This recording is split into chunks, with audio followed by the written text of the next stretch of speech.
સમાચાર ગાંધીનગરમાંથી બે રાઉન્ડ ફાયરિંગની ઘટનાથી ચકચાર મચી ગઈ। ગબે સર્કલ પાસે ફાયરિંગની ઘટના, અંગત અદાવતમાં ફાયરિંગની શક્યતા।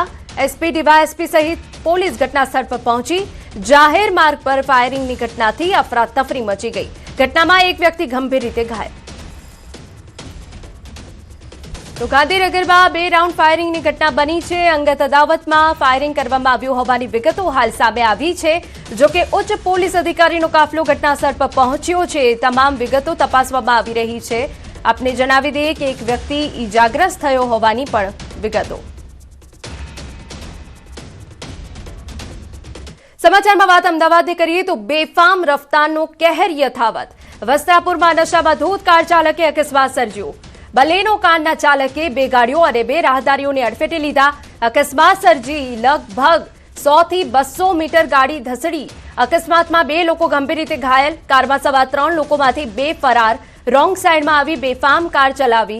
કારમાંથી વિદેશી દારૂની બોટલ મળી આવી હોવાની વિગત। વસ્ત્રાપુર પોલીસે ઘટના સ્થળે પહોંચી તપાસ હાથ ધરી।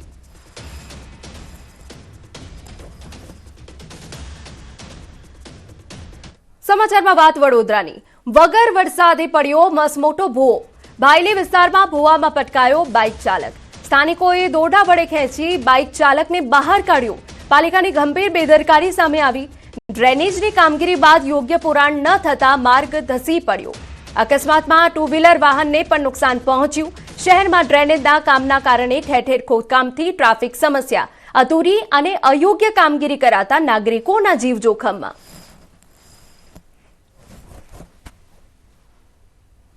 टू व्हीलर गाड़ी ने यूटर्न मारवा जता अचानक ज आज समतल रोड હતો એ રોડ अचानक ज ભૂવો પડતા બેસી ગયો અને અમે બંને જણા એ ભૂવાની અંદર પડ્યા હતા। એટલે એવું લાગ્યું કે બચી ગયા, બાકી આ પાછળના ભાગે પછડાટ વાગી છે। એટલે બની શકે કે માથાનો ભાગ પછડાટ તો કદાચ મોટી હાનિ થાત। સુરેન્દ્રનગરના થાન તાલુકામાં દીપડાની દહેશત। સોનગઢ ગામની સીમમાં દેખાયો દીપડો। રાત્રિના સમયે સીમ વિસ્તારમાં દીપડો દેખાયો। 15 દિવસમાં 8 પશુઓનું મારણ કર્યું। પશુપાલકો અને ગ્રામજનોમાં ભયનો માહોલ। દીપડાને પાંજરે પૂરવા ગ્રામજનોની વન વિભાગને માંગ। તો દીપડાને પાંજરે પૂરવા માટે ગ્રામજનોએ માંગ કરી હોવાની વિગત છે। તસવીરો અમે આપને બતાવી રહ્યા છે કે જ્યાં એક તરફ થાન તાલુકાના લોકોમાં દહેશતનો માહોલ છે। દીપડો ઘૂસી આવ્યો છે। સોનગઢ ગામની સીમમાં દીપડો દેખાયો હતો। વન વિભાગ વહેલી તકે દીપડાને પાંજરે પૂરે તેવી ગામ લોકોએ માંગ કરી। સમાચાર અરવલ્લીમાંથી। મોડાસા શહેર પાસે દીપડો દેખાયો। જિલ્લા સેવા સદન વિસ્તારમાં દીપડો દેખાયો। દીપડો દેખાતા વન વિભાગને જાણ કરવામાં આવી। વન વિભાગની ટીમ તાત્કાલિક સ્થળ પર દોડી આવી। વન વિભાગની 3 ટીમો દ્વારા તાત્કાલિક સર્ચ હાથ ધરાયું। ઉચ્ચ અધિકારીઓની હાજરી બાદ દીપડાને શોધવાની કવાયત।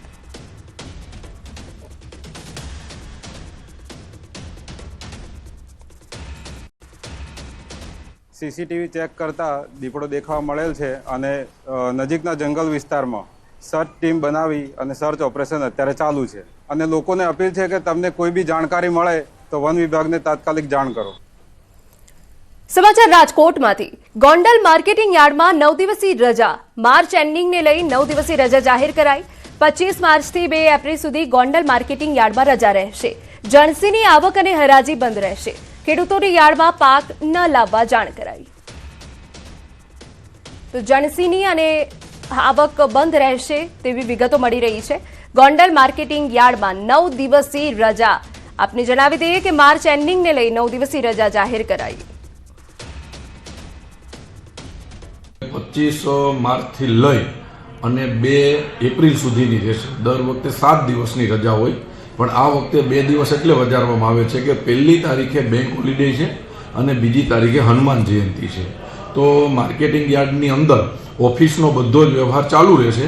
ખાલી ઓક્શન બંધ રહેશે, એટલે ખેડૂતોએ આવવાનું નહીં રહે।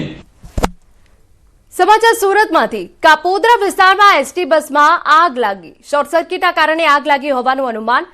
ફાયર વિભાગને જાણ થતાં ફાયર વિભાગ ઘટના સ્થળે પહોંચી। આગ લાગતા બસ સંપૂર્ણપણે બળીને ખાખ। આગ લાગતા કોઈ જાનહાનિ નહીં। તો બે તસવીરો અમે આપને બતાવી રહ્યા છે કે જ્યાં આગ લાગી હતી અને કોઈ જાનહાનિના અહેવાલ સામે નથી આવ્યા। આપને જણાવી દઈએ કે જ્યાં એસટી બસમાં આગ લાગી હતી, અચાનક શોર્ટ સર્કિટના કારણે આગ લાગી હોવાનું અનુમાન છે. ફાયર વિભાગને જાણ કરવામાં આવી હતી, તે બાદ આગ પર કાબુ મેળવ્યો. સુરતના જહાંગીરપુરામાં સોસાયટીમાં ક્રિકેટ ટુર્નામેન્ટ અને મેન્ટેનન્સ મુદ્દે થયેલી બોલાચાલી મારામારીમાં ફેરવાઈ. 3 જેટલા શખ્સોએ એક યુવક પર હથોડીથી જીવલેણ હુમલો કર્યો. ઘટનાની જાણ થતાં સોસાયટીના અન્ય રહીશો તાત્કાલિક દોડી આવ્યા અને વચ્ચે પડી બંને પક્ષોને અલગ કર્યા હતા, જેના કારણે મોટી દુર્ઘટના ટળી. ઇજાગ્રસ્ત યુવાનને પ્રાથમિક સારવાર આપવામાં આવી હોવાનું જણાવવામાં આવ્યું છે. ઘટનાની ગંભીરતાને ધ્યાનમાં રાખીને જહાંગીરપુરા પોલીસે ફરિયાદના આધારે ગુનો નોંધી તપાસ શરૂ કરી અને આરોપીની શોધખોળ હાથ ધરી. આ ઘટનાએ સોસાયટીમાં રહેતા અન્ય રહીશોમાં પણ ભયનો માહોલ ઉભો કર્યો છે. ગાંધીનગર જિલ્લાના દહેગામ તાલુકામાં છેલ્લા 12 દિવસથી ચાલી રહેલા પશુપાલકોના આંદોલનનો આખરી સુખદ અંત આવ્યો. દૂધના ભાવો અને અન્ય પડતર પ્રશ્નોને લઈ પશુપાલકોમાં ભારે રોષ જોવા મળ્યો, જેના કારણે સ્થાનિક ડેરી ઉદ્યોગમાં મડાગાંઠ સર્જાઈ હતી. જોકે પશુપાલક સંકલન સમિતિના સભ્યો અને સહકાર મંત્રી જીતુભાઈ વાઘાણી વચ્ચે યોજાયેલી મહત્વપૂર્ણ બેઠક બાદ આંદોલન સમિતિ લેવાનો સત્તાવાર નિર્ણય લેવામાં આવ્યો. સહકાર મંત્રી જીતુભાઈ વાઘાણી સાહેબે કે જે ત્યાં એમના રૂબરૂમાં મોહનબેન બોલાવેલ અને જે ચર્ચા કરી અને જે અમારા પ્રશ્નો હતા એના લેખિતમાં એમને બી જવાબદારીએ કીધું કે બોયદરી અને મધ્યસ્થી તરીકે જીતુભાઈએ કીધું કે આમાં કોઈ પણ તકલીફ પડે તો હું તમારી જોડે અડધી રાતે બેઠો છું, એવું અમને ભાજપના સંગઠને કીધું અને સહકાર મંત્રી સાહેબે કીધું. એટલે અમે આટલાથી આંદોલનનું પૂર્ણ જાહેર કરીએ છીએ. જીતુભાઈ વાઘાણી સાહેબના ત્યાં મિટિંગ થઈ, ત્યાં મોહનભાઈ ભરવાડને રૂબરૂ બોલાવવામાં આવ્યા અને પશુપાલકોના પ્રશ્નો વિશે પશુપાલકોએ જે પ્રશ્નો મૂક્યા એમના સાથે મોહનભાઈ બધા પ્રશ્નોમાં સંમત થઈ અને બધા પ્રશ્નોને મંજૂરી આપીને એમાં સાહેબશ્રીએ જાતે વાઘાણી સાહેબશ્રીએ મધ્યસ્થી કરીને પશુપાલકોના પ્રશ્નનો ઉકેલ લાવવાની બાંયધરી આપી. સુરેન્દ્રનગરના ખેડૂતો સિંચાઈના પાણીને લઈ ટેન્શનમાં છે. નર્મદા કેનાલના કારણે ઉનાળુ પાકનું વાવેતર ગત વર્ષ કરતાં વધુ વાવેતર કર્યું છે, પણ જો અંતિમ પિયત સુધી પાણી નહીં મળે તો ખેડૂતોને પાક નિષ્ફળ જવાની ભીતિ છે.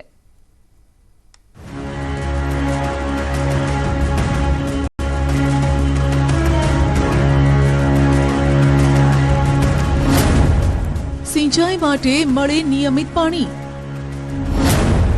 પાણી નહીં મળે તો વાવેતર થશે બરબાદ. સુરેન્દ્રનગરમાં નર્મદા કેનાલ આવતા ખેડૂતો સિઝનમાં 3 પાક લેતા થયા છે. ઉનાળુ પાકનું પણ મોટા પ્રમાણમાં વાવેતર થયું છે. આ નર્મદા વિભાગ દ્વારા કેનાલમાં પાણી છોડવામાં આવી રહ્યું છે.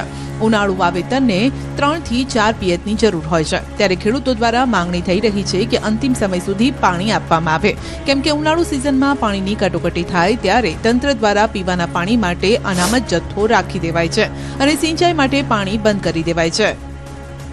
ઉનાળુ પાકમાં અડદ, મગ, તલ અને જુવારનું વાવેતર કર્યું છે. ચોમાસુ પાક અને શિયાળુ પાક નિષ્ફળ જતા ખેડૂતો એ આશા કે પોતાનું પરિવારનું ગુજરાન ચલાવી શકવી, તો ઉનાળુ પાકમાં કંઈક વરે તો આગામી ચોમાસુ પાક પણ લઈ શકવી. પણ અત્યારે તો નર્મદા કેનાલ ચાલુ છે, પણ પાછળથી તંત્ર જો બંધ કરી દેશે તો ખેડૂતોને મોટા પાયે નુકસાન થશે, કેમ કે એક એકર દીઠ 10 થી 15 હજાર ખેડૂતોએ ખર્ચો કરેલો છે અને 2 પાણ મળે છે. પાછળથી 2 પાણ ન મળે તો ખેડૂતોનો પાક મહેનત કરેલો અને ખર્ચ કરેલો નિષ્ફળ જાય છે. તો અમારી તંત્ર પાસે માગણી છે કે છેલ્લે સુધી પાણી આપે. ગત સિઝન માવઠાના કારણે નિષ્ફળ ગઈ હતી. ખેડૂતોએ ઉનાળુ પાકનું સારું એવું વાવેતર કર્યું છે. તે આશા સાથે કે કેનાલમાં અંતિમ પિયત સુધી પાણી મળી રહેશે, તે માટે મોંઘા બિયારણ, દવા સહિતનો એકર દીઠ 10 થી 15 હજારનો ખર્ચ કર્યો છે. પણ જો અંતિમ પિયત સમયે તંત્ર દગો દેશે તો ખેડૂતોને આ ખર્ચો માથે પડશે. મેં અત્યારે 15 વીઘાનું વાવેતર કર્યું તલનું. ચોમાસા પાકમાં નિષ્ફળ જીવ એટલે કંઈ આવક આવી નથી અને અત્યારે 10 થી 15 હજાર રૂપિયા એકરે ખર્ચો થયો અને પાણી આપવાની સરકારે જાહેરાત કરી.